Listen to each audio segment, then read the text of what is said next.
More breaking news tonight here at 10. Authorities at Chatfield State Park making multiple water rescues tonight, and one of the boats used in the rescue actually capsized. It started with 6 paddleboarders who went into the water when strong winds kicked up late tonight. Fox 31's Aaliyah Sims is live at Chatfield State Park with those details. Aaliyah. Yeah, Erica, that wind has calmed down here, but earlier it was just raging. We learned that there were 3 separate rescues here that took about 45 minutes, the last crew leaving here about an hour ago.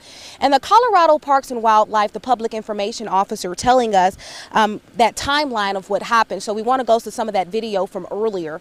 So we know that that call came in around 7:30 at Chatfield State Park for 4 paddle boaters that needed rescuing from the swim beach on the west side of the park. Now, as that rescue was going on, at the same time another rescue call came in with 2 paddle boaters and 2 dogs further out on the reservoir. So a civilian boat with 2 people on it went to go rescue them, as Jeremy mentioned, but that secondary paddle boaters and the 2 dogs, now you can see that there's 4 people on the boat with 2 dogs. The boat starts to take up water and eventually capsizes. A CPW Ranger boat went to make the rescue to that capsized boat and had mechanical trouble, so they had to be towed back to shore, sending a second Ranger boat to rescue the 4 people and 2 dogs. Now, there were no injuries reported, so luckily that was a good thing out of this situation. But out of the 8 people who were rescued and 2 dogs, no one was wearing a life jacket. CPW officials now expressing the importance of that.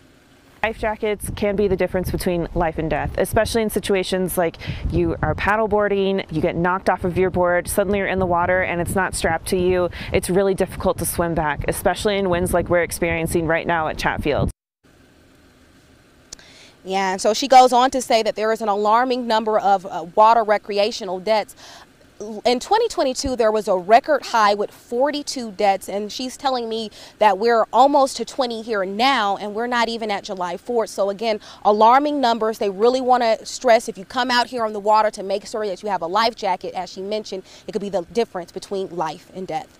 Reporting here in Littleton, Aaliyah Sims, Fox 31. Aaliyah, thank you.